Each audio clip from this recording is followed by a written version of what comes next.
was about 30 years ago. There was a value jet flight that crashed into the Florida Everglades, into the swamp there. And it killed 110 people. And you hear that, you don't hear value jet anymore. If you remember, they didn't have the best reputation, particularly for safety. And so there was an investigation that needed to happen. But to have that investigation, they needed what we call the black box, a recorder that's on the plane that could help them know why the plane crashed, what went wrong. They wanted to know who was to blame, whose fault was it. But the plane crashed, again, in the Florida Everglades in the swamp. And it threw wreckage all over the place there.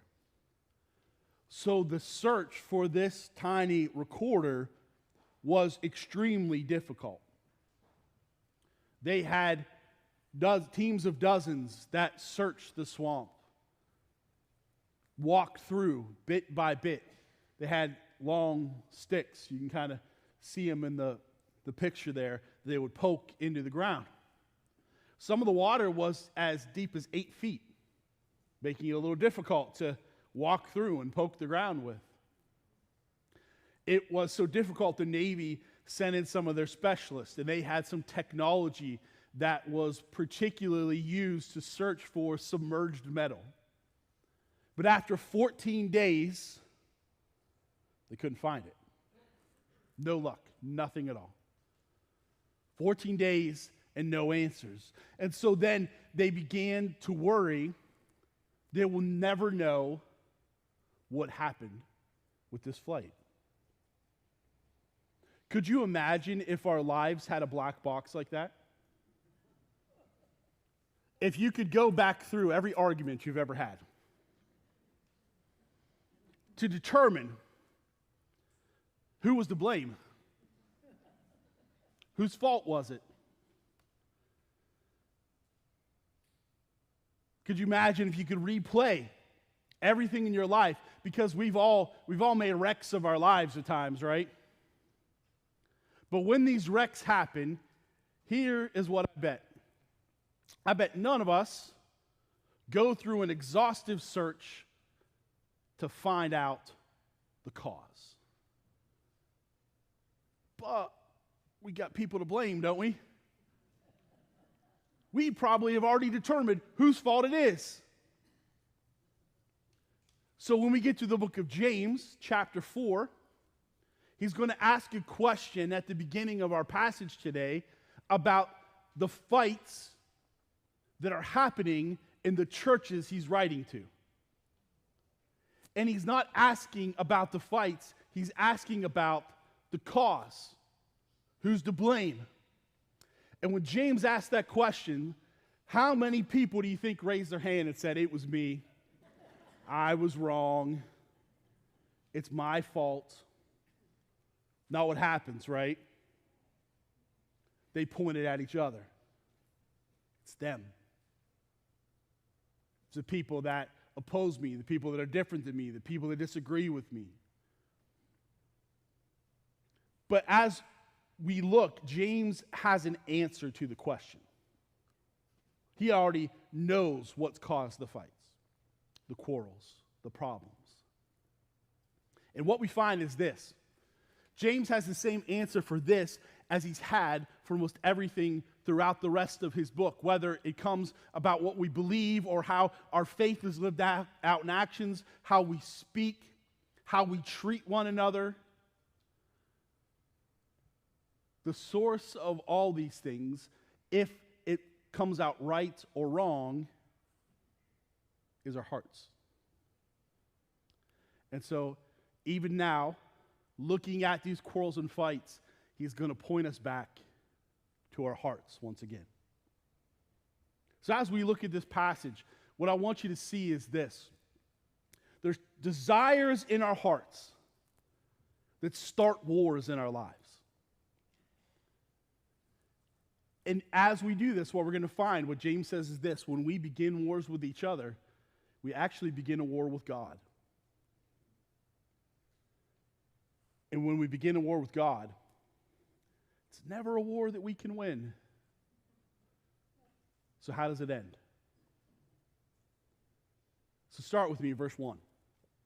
Let's see the question that he asks and what he says about the cause of the quarrels and fights among the churches here. Just the first 3 verses to begin. James chapter 4, verse 1 to 3. What is causing the quarrels and fights among you? Don't they come from the evil desires at war within you? You want what you don't have, so you scheme and kill to get it. You were jealous of what others have, but you can't get it, so you fight and wage war to take it away from them. Yet you don't have what you want because you don't ask God for it. And even when you ask, you don't get it because your motives are all wrong. You want only what will give you pleasure. So that first line reveals something that we really probably could suspect throughout the book of James, and that's that there are problems in the churches that he's writing to. He uses the words in English that says quarrels and fights. The words that he actually uses are literal words for wars and battles. And notice, it's plural, not singular. There's an S at the end of them. We're not talking about an argument that they had. We're not talking about a disagreement. He's saying there's a pattern of internal conflicts within the body. The Christians are fighting with one another. Shocking, right? Can't believe it. What's the cause? What's causing the wars that are happening in the churches James is writing to? He says it's the desires in your heart. Evil desires. And this is what he says. Evil desires that are at war within you. So what he's saying is this. The war, where does the war start? It starts in me, in my heart. I'm battling, I'm struggling over these wrong desires, these wrong things, and that war spills out of my life and begins to spill into the relationships in my life. These things that I build up within me begin to impact how I live with one another around me. The evil desires that are war within you. Now, this helps us understand a lot of what James has written so far, kind of the purpose of his letter. He's writing to them because of these wars that are existing, these quarrels, these conflicts, these arguments, these disagreements. And it makes sense, so much of what he's writing then, of how they say they believe things, but their actions show differently. It makes sense why he's talking about the words they speak, because so many of the wars that we fight with one another, we throw words back and forth like weapons, right? We're seeing now why he's so concerned about their actions and how they treat one another. But James's point here is when we look at these outward conflicts, the first place that we need to look is that black box that is our hearts. Let's look there for the cause. He continues that language of war throughout. And then he says this: we want something, we can't have it, so we strongly desire it. Enough that we will kill our brother or sister over it. Now we say, come on, James. I've never been in a church fight where I wanted to kill the other person. Never had that deep of a disagreement. And then we remember Jesus on the Sermon on the Mount said what? If you hate a brother or sister in your hearts, you're guilty of murder. So if James said you hated a brother or sister, would that sound so crazy? if you build up that anger that hatred brings. Now, suddenly what he's talking about seems to hit a little closer to home, doesn't it? How when we don't get what we want in these relationships, it builds up this animosity within us to the point where we build up this anger and want to fight. We want it, he says, so we make our brother or sister our enemy, people that we should be close to, people that we should building relationships with. They become enemies in our lives. They become combatants. Once we decide we must have it, he says we'll do basically anything to possess it. And he's not just talking about possessions here. These can be positions, it can be relationships, it can be anything that we look at and we desire in our hearts to the point where we will tear relationships apart in order to get it for ourselves.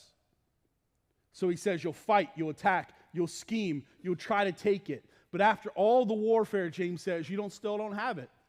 None of it worked. Your desires weren't met. But then he says something interesting. He says you don't have it because you've never asked God for it. But even when we finally pray, we don't get it. Why? Because it's still the evil desire that we're praying for. We haven't surrendered our desire to him. We are merely asking God to satisfy the desire within us. We're asking God to give us what we want to defeat our opponent. We're recruiting God to our side in the fight. God, I'm right. Give me what I want. Telling God to fulfill the desires in my heart rather than asking God to become the desire of my heart. Remember, James says at the beginning, we've allowed these desires in our heart to start wars with our brothers and sisters, these people who surround us in the body of Christ, people that we are called to love, people that we are called to care for, people who Jesus called us to lay down our lives for. We abandon those relationships to get what we want. We destroy those relationships and even the whole community around us. And the more we do this, the more those we once called brother and sister become our enemy, our opponents. But what Jesus shows us next is this doesn't just influence our relationship with one another, it influences our relationship with God. Listen to what he says in verses 4 and 5. You adulterers, don't you realize that friendship with the world makes you an enemy of God? I say it again. If you want to be a friend of the world, you make yourself an enemy of God. Do you think the scriptures have no meaning? They say that God is passionate, that his spirit he has placed within us should be faithful to him. Adulterers, enemies of God. He repeats it to make sure they got it the first time, that they didn't mishear him. Twice he calls them that. Adulterers is a very common term the prophets used for God's people in the Old Testament. Whenever they had abandoned God, whenever they had left him, and it's an image that makes sense, right? It is saying, you are in a covenant relationship with God. And you, in making that covenant relationship, have pledged yourself to be faithful to him and to him alone. And instead of being faithful to him, you have given your heart to something or someone else. And so he's saying in that relationship with God, when we begin to divide ourselves because of what we desire, we have given our hearts to something other than God, and of doing so, have broken that covenant relationship. We become a friend of the world. And James says, if you're a friend of the world, what are you? An enemy of God. So you picked a fight with your brother or sister and had no idea you were picking a fight with dad too. That in doing that, you didn't just damage your relationship with one another. You severed your relationship with him. It wasn't our intention. Nobody sets out to pick a fight with God. It's the result of us giving our hearts over to those things. They've befriended the world. They've chosen to be loyal to its ways. Throughout James, we've talked about this. Almost every passage, he keeps coming back to how they're double-minded, or their heart's been given two ways. They keep trying to live in two different realities, keep trying to give their hearts to two different things, and he keeps reminding them, the scriptures tell us, God puts his Spirit within us and then wants us to be faithful to him and only him. You can't be faithful to him while giving your heart over to the desires of the world. A heart surrendered to God cannot be also devoted to the world. It must be faithful to him, faithful to his ways, faithful to his will, faithful to his desire, not our own desires. This is the covenant relationship that James is saying they have abandoned. Now, again, I don't think any of them thought they were picking that fight with God, because I might look at my brother or my sister and say, that's a fight I can win. I can bully them. I can overpower them. I'm stronger than them. But we know picking that fight with God, we can't win. That's a losing battle. And when we do it unintentionally, God's going to win that battle. So the question is this: how does he end it? He's going to win it, so how does he win it with us? Listen to verse 6. God gives grace generously. As the scriptures say, God opposes the proud but gives grace to the humble. So humble yourselves before God. Resist the devil and he will flee from you. Come close to God and God will come close to you. Wash your hands, you sinners. Purify your hearts, for your loyalty is divided between God and the world. Let there be tears for what you have done. Let there be sorrow and deep grief. Let there be sadness instead of laughter and gloom instead of joy. Humble yourselves before the Lord, and he will lift you up in honor. God could end the battles that we fight with him in any way. He could overpower us. He could overwhelm us. He could shame us. He could crush us. It's not what he chooses. He chooses to end with grace. Generously, James says. More than we even need or require. He's generous with that grace, supplying it beyond our needs. And James makes it clear there's one attribute, there's one thing in our lives that we can have that ends that war. One way that battle with God and with one another can come to an end. One quality that puts us in the proper position to receive the grace that he's trying to give us. Humility. Humble yourselves before God. When I was a kid and we would wrestle around with my friends and my brothers, you would know the fight when it was over when somebody cried uncle, right? That's when you were saying, I'm done fighting. I can't win. I'm in a position where you might say are tapping out today, right? I'm submitting. That's what James is talking about here. We finally get to the position where we realize, I can't win this fight with God. I can't win this war that's waging within me. So I tap out. I submit. I put myself in a position of humility, recognizing I'm powerless to give myself what I want, to overcome God in this fight. I submit. I humble myself. The only thing we can do in this battle is surrender. Wave the white flag.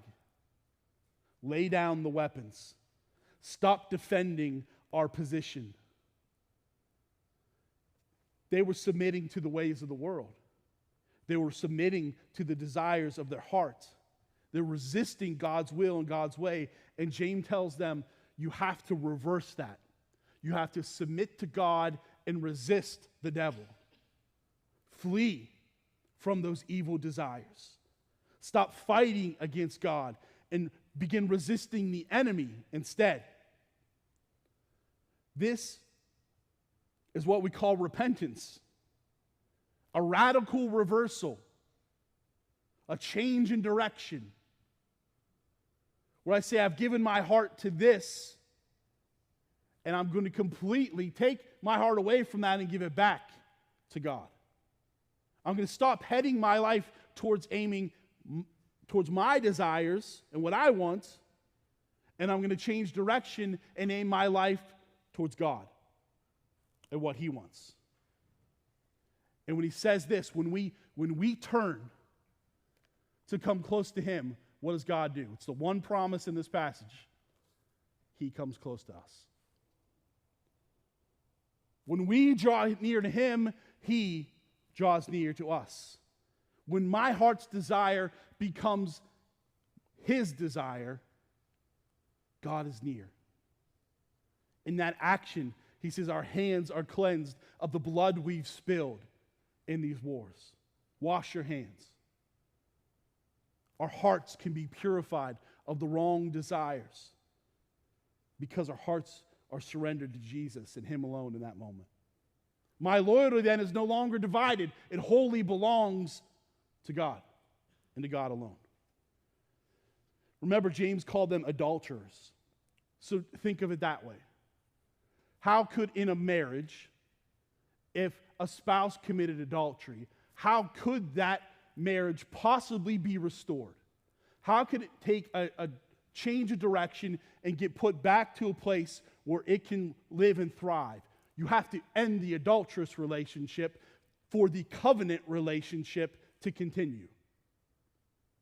You can't have both. That's all that God is saying to us. You've begun a relationship with the world, and you can't continue a relationship to me if you want to live in a relationship with what the world wants. So end that relationship and give your hearts back to me and my desires. Now, we like to think of that as a joyous time. If somebody said they did that right now, we would probably applaud, right? How great you've made that decision. Not the way James describes it, is it? Let there be tears for what you have done. Let there be sorrow and deep grief. Let there be sadness instead of laughter, gloom instead of joy. The position of repentance in Scripture is a position of grief. They look the same. The tearing of clothes, dumping ashes on your head, ashes on your face, weeping, crying. See, the joy part comes. So think of the story of the prodigal son, a story we're probably all familiar with. When the son runs away, we know when he comes back, the father embraces him and throws a party, right? There's joy. Because my son who was lost is now found. My son who was lost has come home. Let's celebrate. Let's kill the fattened calf. But that forgets the rest of the story. Before you get to that moment, you have to go to the pig slop, where the prodigal grieves his life. He grieves the choices he made, because his desires have led him to the place where he recognizes the pigs eat better than I do. If only the Father would take me back, not as a son, as a servant. He's humbled.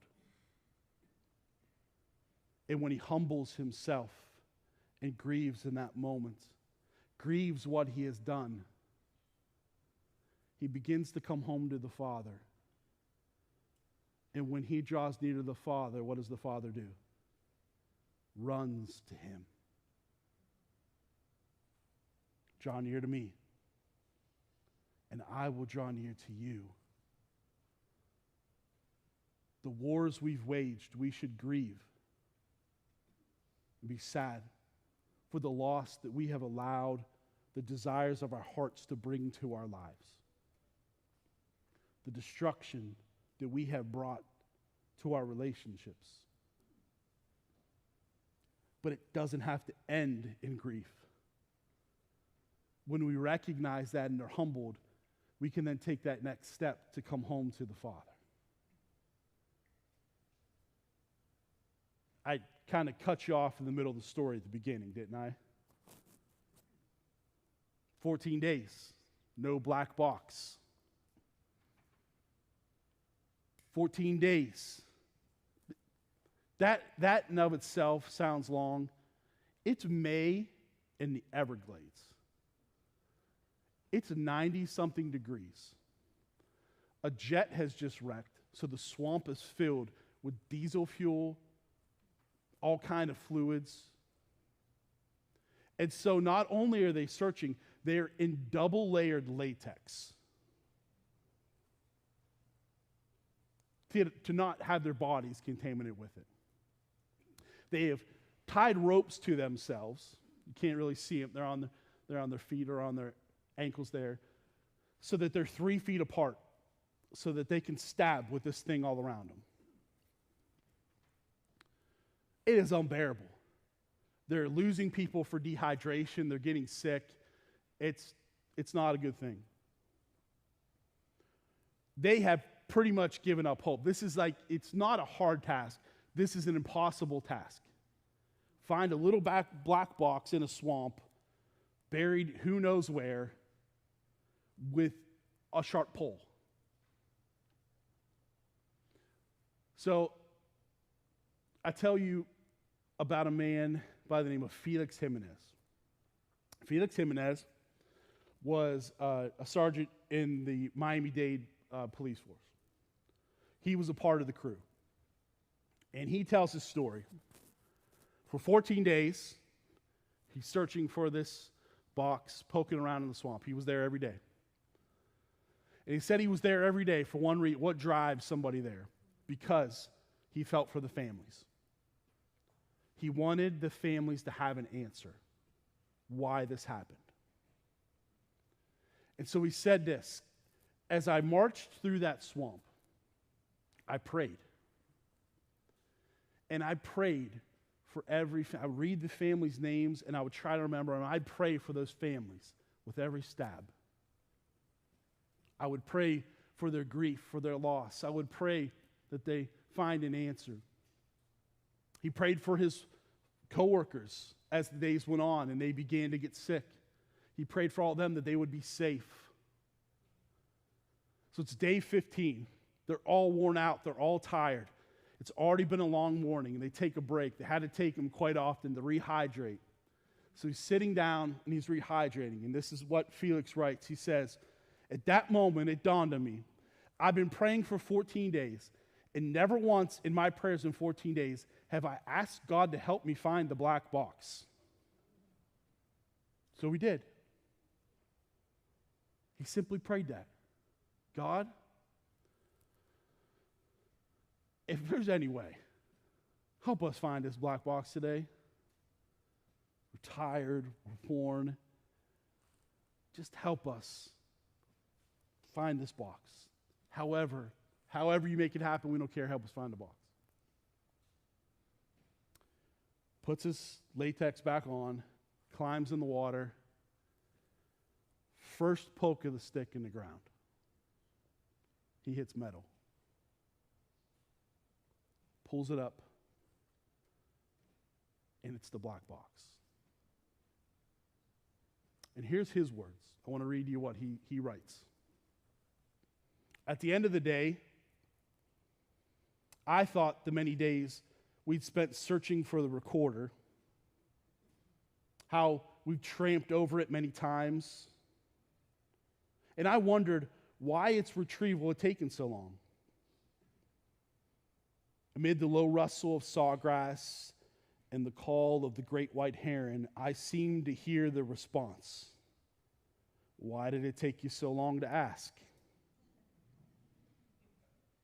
We hear those words from James. He wrote that.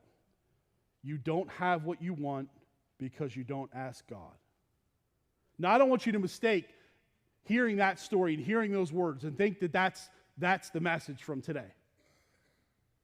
Just ask God for the desires of your heart, and they're yours, and He'll give them to you. There's another church you can go to or preach that. It ain't here. Because that's not what the Word of God is saying. That's not what God is trying to teach us today. What God is saying is this: when we surrender the pursuit of our desires to God, we don't find what we were searching for. We find Him. How long? How long are you going to keep searching? How many days have you spent searching for answers? How many days have you spent looking for someone to blame? How long before you'll surrender the pursuit of your desires in exchange for the will of God? How long before you end the war? Not just the wars between you, but the wars within you. How long before you end your unfaithfulness to God? How long before you humble yourself at His feet? How long before you change the direction that the desires of your heart have taken you on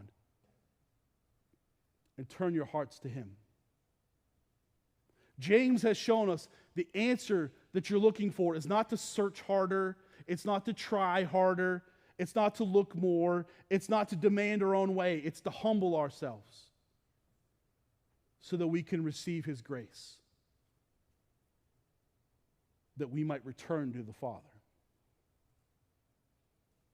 In the words of James, we see no promise of God that He will help you win the wars that you fight. We sang those words today that the battle belongs to God. And it's true. That doesn't just mean that it's His battle. That means the victory belongs to Him. He wins. We don't. He does. Every time. Maybe what you've been searching for is not found by finally getting your way. Maybe what you've longed for isn't really going to meet the desires that live within your hearts. Maybe you'll find what you're looking for by surrendering your way. Because what your heart's been searching for cannot be taken from someone else. It cannot be gained in the battles we fight. It cannot be won in an argument. It cannot be secured by satisfying another desire. It can only be received when you humble yourself before the Lord. How long will you keep doing it your way before you surrender to His grace? You may never find everything that you ask for. But when you humble yourself before the Lord, you'll find the one who your heart has really needed all along. So as the worship team comes forward today, I don't want you to walk away from here and just think about that surrender. I don't want you to just walk away and have a notion of what you should do. I want to give you a tangible opportunity to actually take action today before you leave. So we've given you a simple card with a question. What do I need to surrender to the Father? And you might already know the answer to this. But I want to give you a moment in prayer to allow God to help give you an answer to this. What do you need to surrender in order to find His grace? So I just want you to take the card in your hand, if you have it, and just bow your heads and close your eyes and just listen and hear what God has to say to you. Before you write anything, before we do anything, before anything else happens, answer these questions in your heart, prayerfully. Heads bowed, eyes closed. What desire have you been fighting to hold on to? What have you convinced yourself that you must have? Who have you treated like an enemy because they stood between you and what you wanted? Where have you continued to insist upon your will instead of surrendering to Him? What do you need to surrender to the Father today? Now, I'm going to challenge you to take an action with the card. You can do this a couple of ways. If you've got a pen and you want to write on it, you can do that. You don't need to. You can. Whatever's on your heart. But I want to challenge you then, as the worship team is playing, to come bring this card. Nobody's going to read it. It's not a prayer. It's not for anybody else. It's just for you. But let's take a tangible action today. I want you to take this card, and I want you to bring it to the front.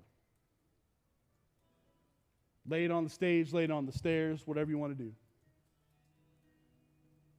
Submit it humbly.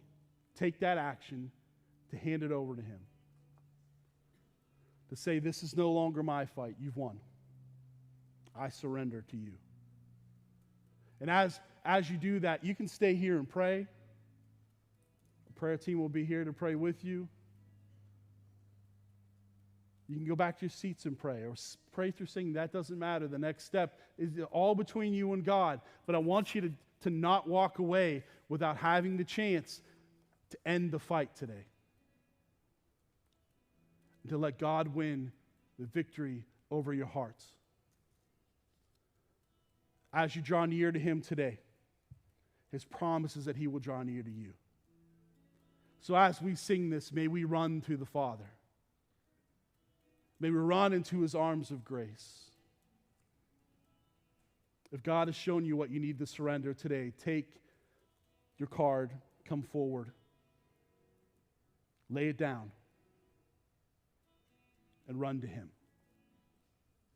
Let's stand together and do this as one today.